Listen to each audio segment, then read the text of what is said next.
नमस्कार दोस्तों। आज की इस ज्योतिष की क्लास में आपका स्वागत है।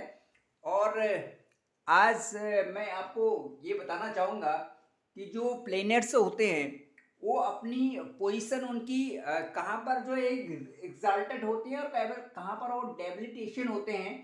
तो जैसे लियो शाइन का जो लॉर्ड है सूर्य। तो सूर्य मेष राशि में 10 अंश में उच्च का होता है, परम उच्च का। सूर्य मेष राशि में 10 अंश में परम उच्च का होता है और तुला राशि में 10 अंश में वो परम नीच का होता है। इसी तरह से जो कैंसर है वो उसका जो लॉर्ड है, जो मून है, मून जो है वो टॉरस में वृषभ राशि में 3 डिग्री पर वो एग्जाल्टेड होता है और वृश्चिक राशि पर 3 डिग्री पर वो परम नीच डेबिलिटेशन में होता है।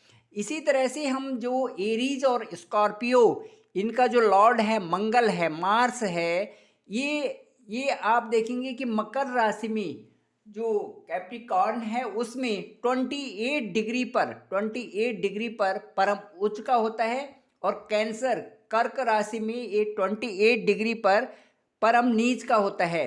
इसी तरह से जो जैमिनी बुध है उसका जो लॉर्ड बुध है, मरकरी है, ये विर्गो में कन्या राशि में 15 डिग्री पर परम उच्च का होता है और पाइसिस में मीन राशि में 15 डिग्री पर परम नीच का होता है।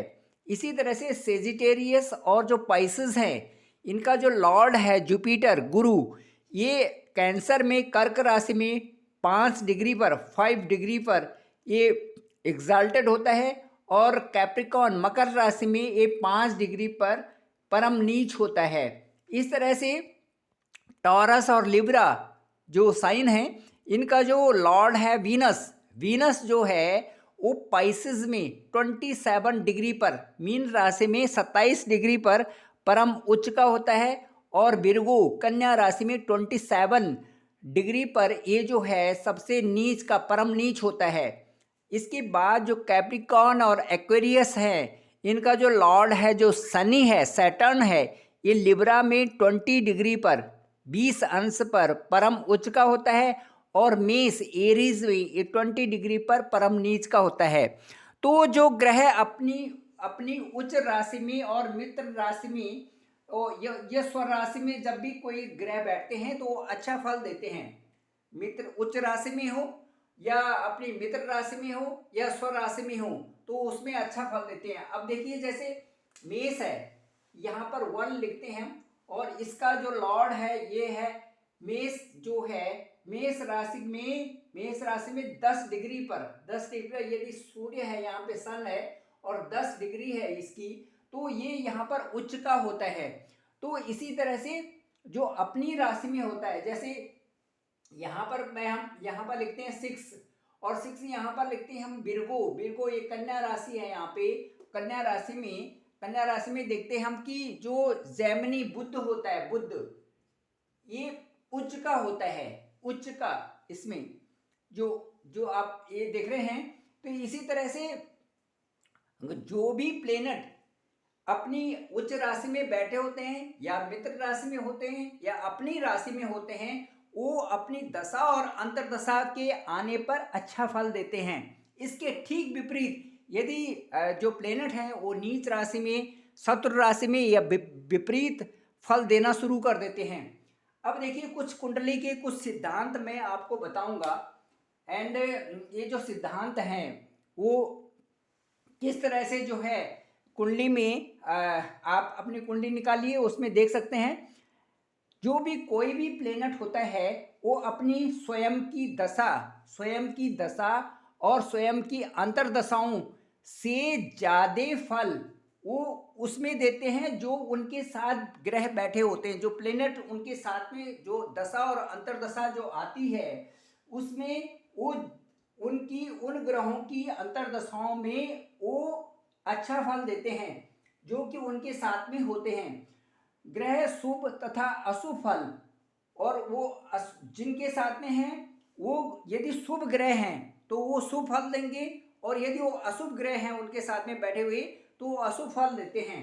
दूसरा सिद्धांत मैं आपको बताना चाहूँगा कि साथ में ग्रहों की जो अंतर्दशाओं में फल तब शुभ होते हैं, जो साथ में उनके जो प्लेनेट बैठे होते हैं तब शुभ होते हैं, जब महादशा के स्वामी के साथ में अंतर्दशा के स्वामी की शत्रुता न हो, जब वो एक दूसरे के साथ में मित्र हों, जब उनकी एक दूसरे के साथ में फ्रेंडशिप हो, तभी वो ज़्यादा अच्छा फल देते हैं। तीसरा सिद्धांत है, केंद्र का जो अधिपति है और त्रिकोण के अधिपति हैं, ये देखिए, जो केंद्र के अधिपति हैं और जो त्रिकोण के अधिपति हैं, यदि ये परस्पर एक साथ में बैठे हुए हों तो ये कुंडली में अच्छा फल दे, शुभ फलदायक होती हैं इनकी दशा और अंतर्दशाएं। अगला सिद्धांत है, यदि योग कारक ग्रह, योग कारक जो भी ग्रह होता है कुंडली का, उसकी दशा चल रही है, तो उसमें क्या होता है कि यदि मारक ग्रह की भी अंतर्दशा चल रही हो, लेकिन यदि योग कारक ग्रह की महादशा चल रही है तो वो अच्छा ही फल देगी।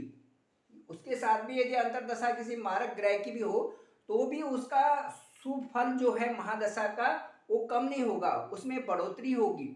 दूसरा, यदि कोई शुभ ग्रह योग कारक के साथ स्थित है तो स्वाभाविक रूप से सुख सौभाग्य की ही आशा की जा सकती है।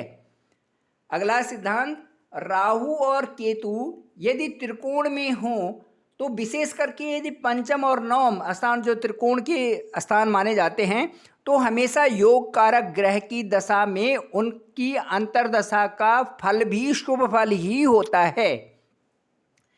अब मैं आपको बताना चाहूँगा कि देखिए, ये जो ग्रह होते हैं इनकी मित्रता और शत्रुता अपने आपस में होती है। तो जैसे हम देखते हैं कि सूर्य के जो मित्र ग्रह होते हैं वो होते हैं चंद्रमा, मंगल और बृहस्पति, और जो जिनसे इनकी एनिमिटी होती है और शत्रु ग्रह होते हैं वो होते हैं शुक्र और शनि। ठीक इसी प्रकार से चंद्रमा के सूर्य और बुध जो है मित्र ग्रह होते हैं। मंगल के सूर्य, चंद्रमा और बृहस्पति मित्र होते हैं, और बुध मंगल को अपना शत्रु मानता है। बुध जो है सूर्य और शुक्र को मित्र मानता है और चंद्रमा और केतु को अपना शत्रु मानता है। बृहस्पति जो है जुपिटर, वो सूर्य, चंद्रमा और मंगल इसके जो है फ्रेंड में आते हैं, मित्र ग्रह आते हैं। और बुध, शुक्र और राहु जो है जुपिटर, इन तीनों को अपना शत्रु समझता है।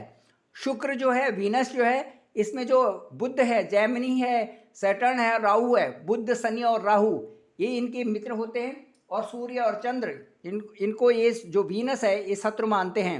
शनि महाराज जो है ये बुध, शुक्र और राहु इनके मित्र ग्रह हैं, और सूर्य, चंद्रमा और मंगल इनके शत्रु हैं। राहु के शुक्र और शनि ये तो मित्र में आते हैं, और सूर्य, चंद्रमा और मंगल जो है इनके शत्रु में आते हैं। केतु के सूर्य और मंगल तो इनके मित्र ग्रह हैं, और शुक्र और शनि इनके जो है शत्रु ग्रह हैं। तो इस तरह से कुंडली में हम ये देखते हैं कि कौन सा ग्रह अपनी उच्च राशि में बैठा हुआ है, कौन सा ग्रह अपनी स्वराशि में बैठा हुआ है, और कौन सा ग्रह जो है अपनी मित्र राशि के साथ में बैठा हुआ है, मित्र के राशि के घर में बैठा हुआ है। इस दशा में जो वो शुभ और अशुभ फल देते हैं।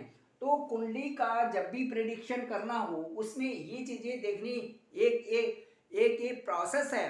पहला प्रोसेस है कि आप ये देखिए कि आपकी कितने योग, कुंडली के कैसे योग बन रहे हैं, योग कारक ग्रह कौन से हैं, और उनके साथ में कौन कौन से ग्रह बैठे हुए हैं, ताकि वो शुभ और अशुभ फल देने वाली दशाओं और अंतर्दशाओं का एक ज्ञान उनसे पता चल जाता है।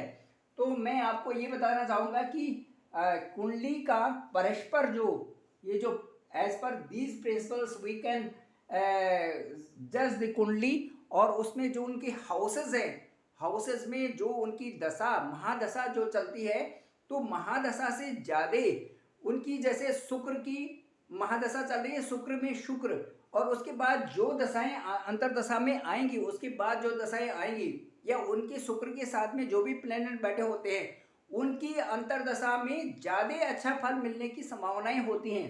ये कुंडली का जो कैलकुलेशन है इसके ऊपर जो है ये सटीक जो गणित आधारित होती है कि जो उनके साथ में जो ग्रह बैठे हुए हैं उनकी दशा और अंतर्दशा जातक के लिए बहुत ही शुभदायक होती हैं।